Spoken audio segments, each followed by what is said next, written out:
नमस्कार. आज श्रावणी पौर्णिमा,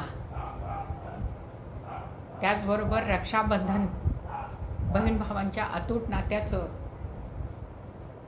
प्रतीक आणि कोळी बांधवांचा समुद्राला प्रार्थना करण्याचा दिवस.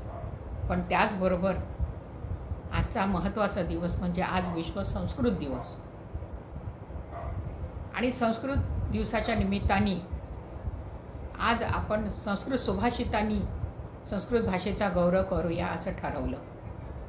आणि पहिलं सुभाषित घेतलं आयुष्यावरचं की आयुर्वर्षशतं नृणां परिमितं रात्रौ तदर्धं गतं तस्या अर्धश्चाद अधर्मपरयो बालत्व वृद्धत्वयो शेषं व्याधि वियोग दुःख सहितं सेवा निभिर्दीयते जीवे वारितरंग चंचलतरे सौख्यकुत प्राणिनां. माणसाला आयुष्याचं 100 वर्षाचं जरी आयुष्य असलं तरी त्याच्यातलं अर्ध आपलं बालपण आणि वृद्धापकाळामध्ये जातं, अर्ध आपल्या कुटुंबाच्या सेवेमध्ये जातं, अर्ध आपल्या काहीतरी दुखण्यामध्ये जातं, अर्ध झोपेत जातं. मग पाण्यावरच्या बुडबुड्यासारखं तरंगासारखं हे आयुष्य, त्याच्यामध्ये आपण सुख शोधतो. असं आयुष्य आपण जगतो. आणि त्याच्यामध्ये काय काय मिळवायचं असतं तर माझ्या संस्कृतच्या शिक्षकांनी ज्यांनी मला प्रोत्साहन दिलं त्या गुरुला वंदन करून आज मी त्यांनी मला सांगितलेला ते सुभाषित माझ्या अजूनही लक्षात आहे. ते असं की विद्या नाम नरस्य रूपम अधिकम प्रच्छन्न गुप्तम धनम विद्या भोग करी यश सुख करी विद्या गुरुनाम गुरु विद्या बंधुजनो विदेश गमने विद्या परम दैवतम विद्या राजसु पूजते नहि धनम विद्या विहीनाम पशुहु. ज्ञानाशिवाय माणसाचं आयुष्य हे खरंच पशुसारखं आहे. कारण ते आपल्याजवळचं गुप्त धन आहे, ते आपल्याजवळून कोणीही संपत्तीसारखं चोरू शकणार नाही. किंवा आपण देतो म्हटलं तरी त्याची पात्रता असली तरी आपण ते दिलं तरी त्याला ते अवगत करण्याची पण पात्रता पाहिजे. असं ज्ञान आपलं गुप्त धन आहे आपल्याजवळचं. पण ते मिळवण्याकरता आपल्याला काय करावं लागतं म्हणून त्याच्यावरचं एक सुभाषित आहे की क्षणशः चैव विद्यार्थं च साधयेत. क्षणशः कणशः चैव विद्यार्थं च साधयेत. क्षणत्यागे कुतो विद्या कणत्यागे कुतो धनम आलस्यस्य कुतो विद्या अविद्यस्य कुतो धनम अविद्यस्य कुतो मित्र अमित्रस्य कुतो सुखम. हे तर आपल्यालाही माहिती असेल की आशाला थोडीशी ज्ञान मिळवलं जाईल, त्याच्याकरता श्रम करावे लागतात. आणि ते श्रम कसे करायचे की प्रयत्ने वाळूचे कणही रगडिता तेलही गळे. याच्यावर तर संस्कृत सुभाषित आहे की घृष्टम घृष्टम पुनरपि पुनः चारु गंधानुगंधम छिन्नम छिन्नम पुनरपि पुनः स्वादुचै इक्षुकांडम दग्धम दग्धम पुनरपि पुनः कांचनम पीतवर्णम न प्राणांते विकृते जायते युक्तमानम. घासून घासून जसा चंदनाला सुगंध मिळतो किंवा उसाला म्हणजे इक्षुदंड त्याला जर पिळून त्याला त्याच्यामध्ये जसा गोडवा निर्माण होतो किंवा जाळून जाळून जेव्हा सोनं जितकं जाळाल तितकं त्याच्यामधला पिवळेपणा अधिक चमक येते त्याला. तसं आपल्या आयुष्याचं आहे की आपण प्रयत्न केले तर ज्ञान नक्कीच मिळतं. हे झालं विद्येवरचं किंवा ज्ञानावरचं सुभाषित. त्याच्यानंतरचं एक सुभाषित आहे स्वभावावरती.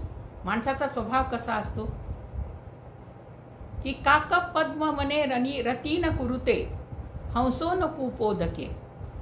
काक पद्म मने रतीन कुरुते हंसो न कुपोदके मूर्खम पंडित संगमेन रमते दासोन सिंहासने. कुस्त्री सज्जन संगमेन रमते नीचम जन्म सेविते ये न स्वभाव जनिता केनापि ना त्यज्यते. माणसाचा जसा स्वभाव असतो तसा काक हा वनामध्ये जास्त वेळ राहू शकत नाही किंवा हंस हा विहिरीमध्ये राहू शकत नाही, तसाच पंडिताच्या सत्संगामध्ये मूर्ख कधीही रमत नाही किंवा दास हा सिंहासनावर बसू शकत नाही. कुस्त्री ही सज्जनांच्या संगतीमध्ये राहू शकत नाही. असंच माणसाचा स्वभाव आहे. माणसाचा स्वभाव जात नाही. आणि त्याच्यावरती मराठीमध्ये एक फार सुंदर सुभाषित आहे की आधी होता वाग्या दैव योगे झाला पाग्या, त्याचा येळकोट राहीना मूळ स्वभाव जाईना. आधी होता जोशी सेनापती केले त्यासी, त्याचा त्याचे पंचांग राहीना मूळ स्वभाव जाईना. आधी होती दासी पटराणी केले तिसी, तिचे हिंडणे राहीना मूळ स्वभाव माणसाचा जात नाही. या स्वभावावरचं बघा किती सुंदर सुभाषित केलेलं आहे. तसंच आत्ता आपण ऐकलं असेल की उत्तर काशीमध्ये जे खूप मोठा अपघात झालेला आहे, जो आघात झालेला आहे, संकट आलेलं आहे ढगफुटीमुळे, तर त्याच्यावरती असं वाटलं की खरंच हे सुभाषित आपल्याकरताच केलेलंच आहे. काशी क्षेत्रे त्रिभुवजनिनी व्यापिनी ज्ञानगंगा, भक्ती श्रद्धा गगेयम निजगुरुचरण ध्यान योगो प्रयागा. विश्वशोयम तुरीयम सकल जन मन साक्षीभूतो अंतरात्मा, देहे सर्व वसती. देहामध्ये सगळं आहे असं जर मानलं तर मला वाटते काशी क्षेत्रे त्रिभुवजनी व्यापिनी ज्ञानगंगा आणि भक्ती श्रद्धा गगेयम निज गुरुचरण ध्यान योग प्रयाग आहे आपलं त्या गुरुच्या चरणाची. असं जर मानलं तर मला असं वाटते घरामध्येच आपण आपल्याला आपली सगळी तीर्थ आहेत. आपलं सगळं तीर्थस्थानं हे आपलं घर, आपले माता पिता याच्यामध्येच आपलं आपण मानावं असं कधी कधी वाटतं.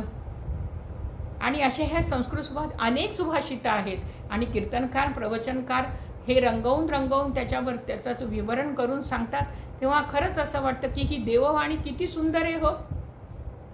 मराठीत जरी त्याची भाषांतरं असली तरी संस्कृतमध्ये बोलण्याचं. आणि मी खरं सांगू का, माझ्या मते ही एक प्रकारची स्पीच थेरपी आहे. कारण माणसाची संस्कृत वाणीमुळे माणसाच्या वाणी समृद्ध होते. आणि हा माझा अनुभव आहे. आणि मुलांनाही संस्कृतमध्ये जितकं बोलायला शिकवाल तितकं त्यांचं ते उच्चारण स्पष्ट होईल आणि त्याच्यामुळेच त्यांच्यामध्ये प्रगती होईल. कारण वाणी ही सगळ्यात मोठी म्हणजे माणसाची एक खूप मोठं एक संपत्ती आहे.